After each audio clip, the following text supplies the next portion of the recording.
It's time for this week's episode of Brandon Sports Talk, featuring in-depth interviews from those who are trending in the world of athletics. And now, here's the host of Brandon Sports Talk, Brandon Pate.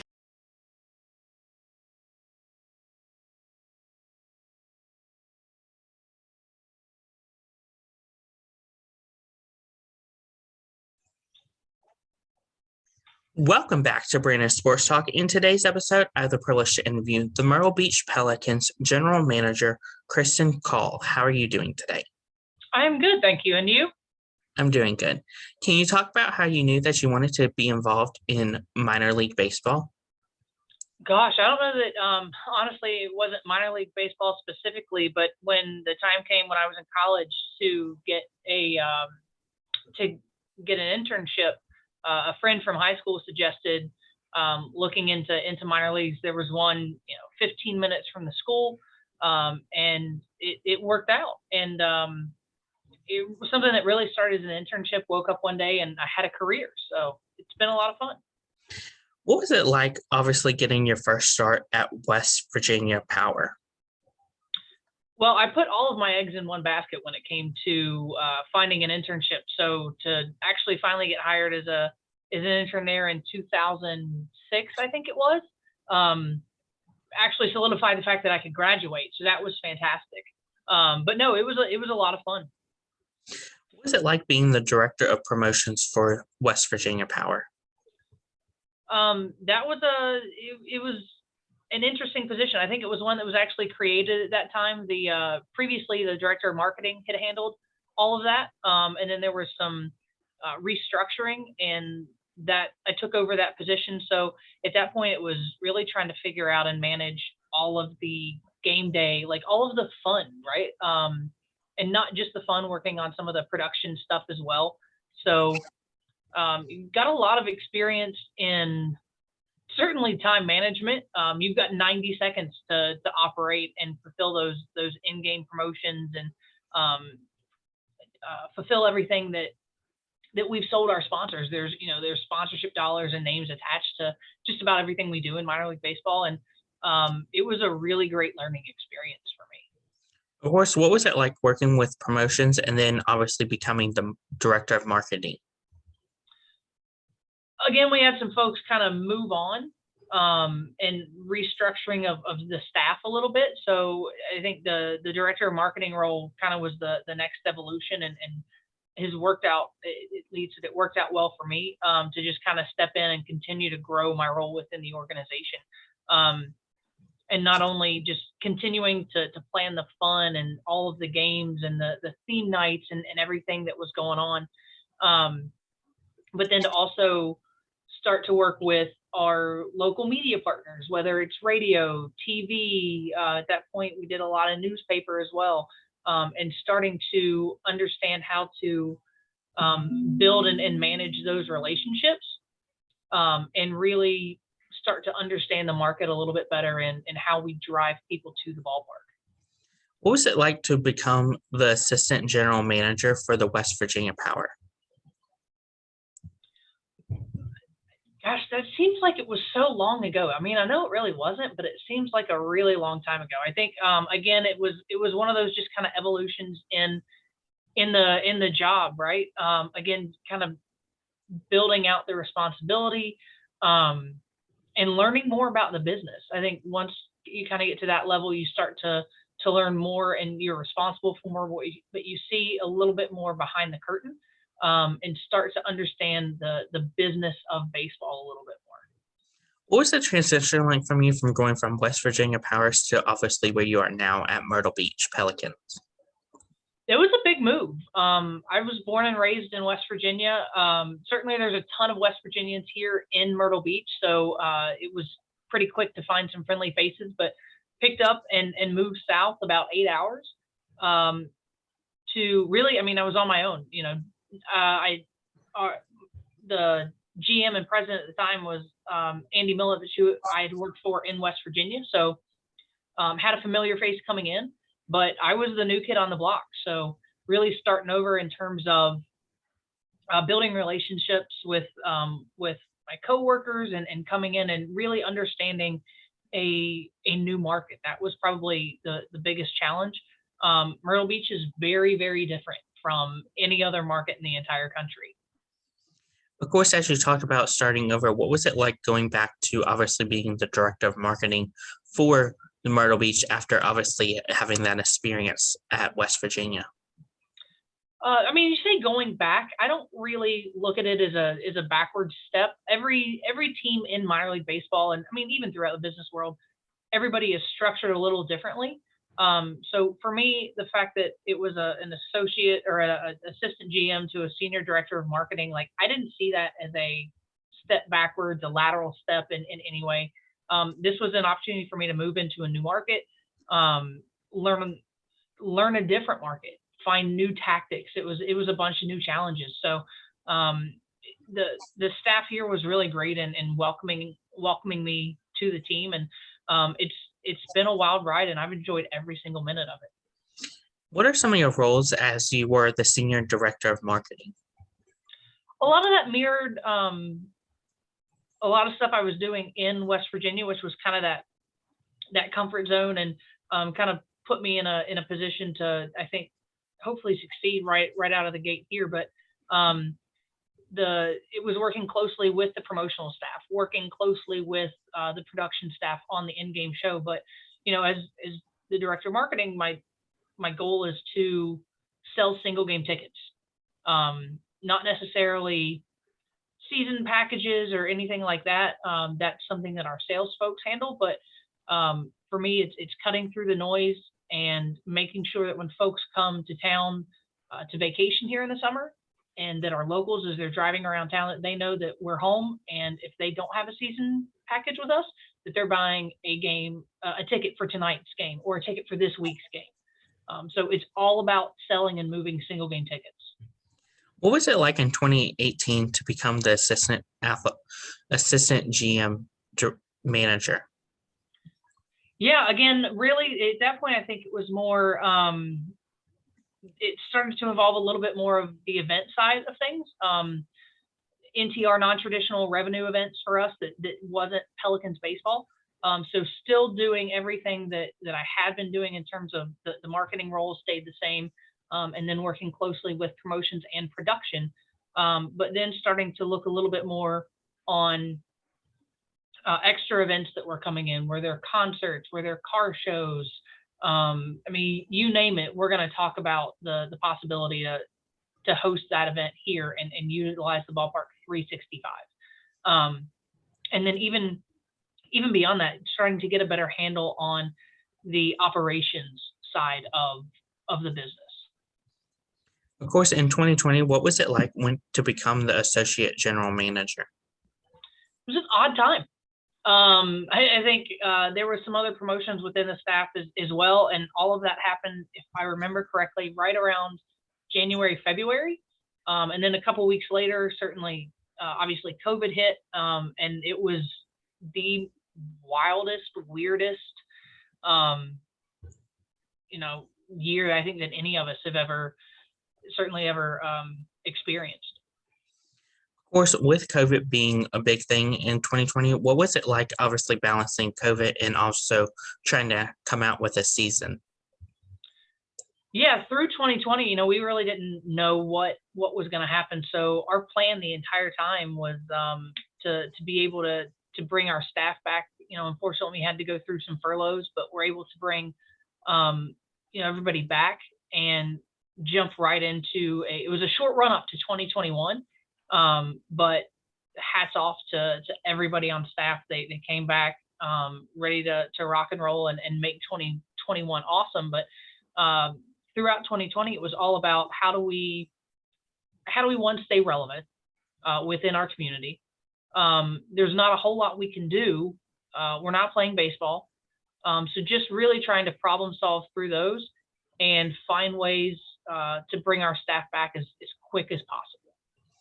What was it like in 2021, obviously being promoted as the general manager of the Myrtle Beach Pelicans? I'm still getting used to it, to be honest.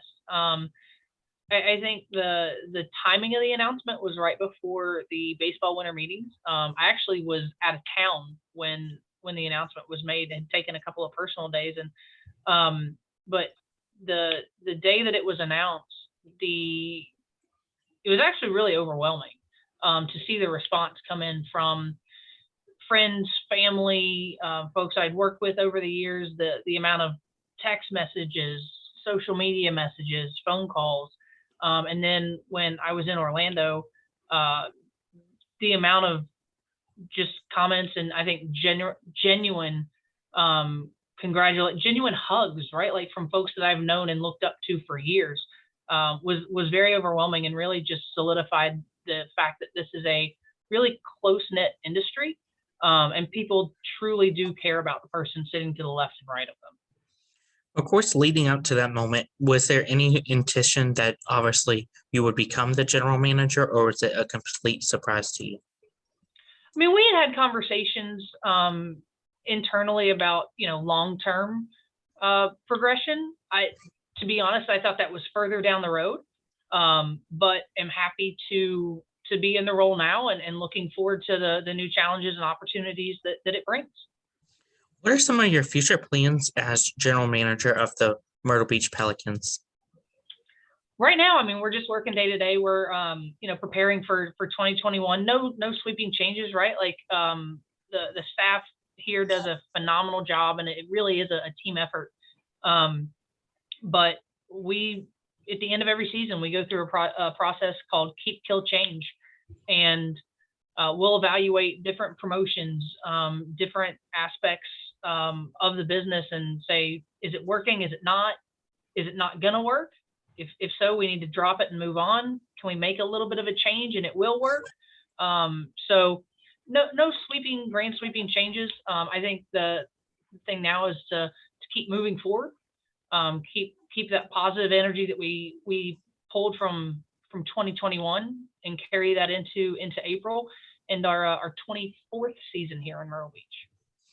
Of course, what are some of your most popular promotions that you have come out with? Thirsty Thursday is a staple within all of minor league baseball. But over the last couple of years, we've really found, in terms of your weekly promotions and stuff that's happening every single week, our $2 tacos and tall boys on Tuesday has become really, really popular. So I don't see that going away, either one of those. And then for us, it really, we'll do some one-off nights throughout the year. We've had Merman Night, we've had affiliate nights and things of that nature. But for us, it really is those daily promotions, the stuff that happen every single week, your Friday night fireworks and things of that nature. But we're starting to expand the business, like I mentioned earlier, with some more events. Just finished hosting our inaugural Christmas fireworks extravaganza. So looking to bring that back for the next couple of years, and finding new ways to engage with the community, and again, make this a 365 venue. Of course, as general manager, what is it like getting to work so closely with obviously the MLB teams that obviously you are affiliated with? Yeah, the Cubs have been great to work with. There's obviously, under the new system, we know exactly what we have to provide, and they the same. But it's been a good open line of communication. Of course, who are some teams that obviously the Myrtle Beach Pelicans face in their conference? So you're looking for the minor league teams or the major league affiliates? Minor league. So right now, actually, this will be the second year, and I'm going to have to pull out my list so I don't miss anybody. But we've got Delmarva, the Shorebirds, Fredericksburg, Lynchburg, Salem, Carolina Mudcats, Down East Wood Ducks, Fayetteville, Kannapolis Cannonballers, the River Dogs, Columbia, and Augusta. What's it like, obviously, getting to obviously play with those teams that are on the East Coast, like the Carolina Mudcats, the Durham Bulls, and obviously Downwood East? Well, the Bulls actually aren't in our in our league. However, funny story, we are the original Durham Bulls franchise. So when they kicked him up to a AAA team, that franchise moved to Myrtle Beach. So Bull Durham is actually about our original franchise, which is kind of cool. But no, this past year with the restructuring, this is the first year. We've always previously under the Carolina League setup, we were the only South Carolina team. But now we're also playing in our league and in our division with Augusta, Columbia, Charleston. So that provides a great opportunity to create some of those in-state rivalries and see some teams that are across the state and not be the only South Carolina team in the league. What are some of your future plans in obviously building the Myrtle Beach Pelicans? I mean, for us, we've been around for 24 years. So for us, we want to continue to build on that strong brand that really that the community knows, that folks coming to vacation here knows. And for us, it's continuing to find the next big thing, the new thing, find a way to stay fresh and to continue to support the local community and let folks have a good time when they come out to a Pelicans game. What is something that you didn't know before you started working in minor league baseball? So much. Oh my gosh. I mean, I've been doing this will be 17 years. So I will say probably early on, the quickest lesson that I had to learn was to be fluid, right? Things change quickly. And you've got to be able to adapt, find a new solution, and move forward. So that's always served me well. Of course, what are some of your future plans as you look forward to this upcoming year and future years as general manager? Again, I think that with that, it's just really continuing to find ways to stay fresh. We don't want to get so comfortable in what we're doing that people don't want to keep coming back out here. Certainly you want to be able to know that you're going to have a great time every time you come through the ballpark or through our gates, but continuing to build on that success and keep it fresh, keep people coming back. If you came to one game last year, let's get you to come to 2 this year. How do we do that? And just everything's evolving and trying to keep up with that. And again, just really staying fresh, making sure people come back year in and year out. And we've talked a little bit about, collectively, we've talked about expanding the business and more NTR events and finding other ways, again, to make it a 365 facility. What advice would you give future people looking to work in professional sports? Oh boy, I always struggle with these questions. I'll be honest. For me, it really is. It's putting in the work. It's being proactive, right? Like, don't sit on your hands and wait to be told what to do. Be proactive take the initiative. Ask questions. The folks here in minor league baseball, within sports, we want to help you. We want you to grow and take on that next job. But you can't do that if you're not really committed to what you're doing. But again, learn as much as you can when you're getting in. Ask the questions and be proactive. Personally, I like people that nobody likes to be micromanaged. Nobody likes to micromanage. Who's got time for that? But the folks and our staff is very much like this, that we talk about it. Here's what needs to be done. They're getting after it. They're doing it. You don't have to worry about it. Those are the type of folks that I love to work with. What advice would you give future general managers looking to get into general managing in professional sports? I mean, I'm like 4 days on the job. I don't know that I'm quite qualified to be giving general manager, experience or any kind of best practices. But for me, it's always been, do the work, right? Learn as much as you can along the way. And if that's your attitude and you've got a good attitude about all of it, if that's your process, I think doors and windows will open up for you and you'll have some opportunities come your way. I've been fortunate that's worked out for me. So I guess that's the advice that I would give. Do the work, be good at what you do. Hopefully you enjoy the folks. Hopefully you enjoy the work that you're doing, but also you enjoy working with the people that you work with. It makes everything a lot easier and a lot more enjoyable. That's great advice. Where can my listeners find you at on social media along with the Myrtle Beach Pelicans app? Pelicans are all over social. We've got pretty heavy on Facebook, Twitter, and Instagram. On Facebook, we are Myrtle Beach Pelicans. On Twitter, we are Pelican Baseball. On Instagram, we are Pelicans Baseball. With an S on Instagram, without the S on Twitter. And I'll be honest, I'm not super active on social media, but Kristin P. Call on Twitter. Thank you again, GM Kristin Call, for your interview, and best of luck in your future as the new general manager for the Myrtle Beach Pelicans. Absolutely. Thanks, Brandon. You can find Brandon Sports Talk on Facebook at Brandon Sports Talk, Instagram at Brandon Sports Talk, Twitter at Talk_Brandon, and you can find me on YouTube at Brandon Sports Talk. Don't forget to like, comment, and subscribe. Thank you again, GM Kristin Call, for your interview, and best of luck in your future. Thank you. You've been watching Brandon Sports Talk. Please feel free to like, share, and subscribe to Brandon Sports Talk on social media and on YouTube.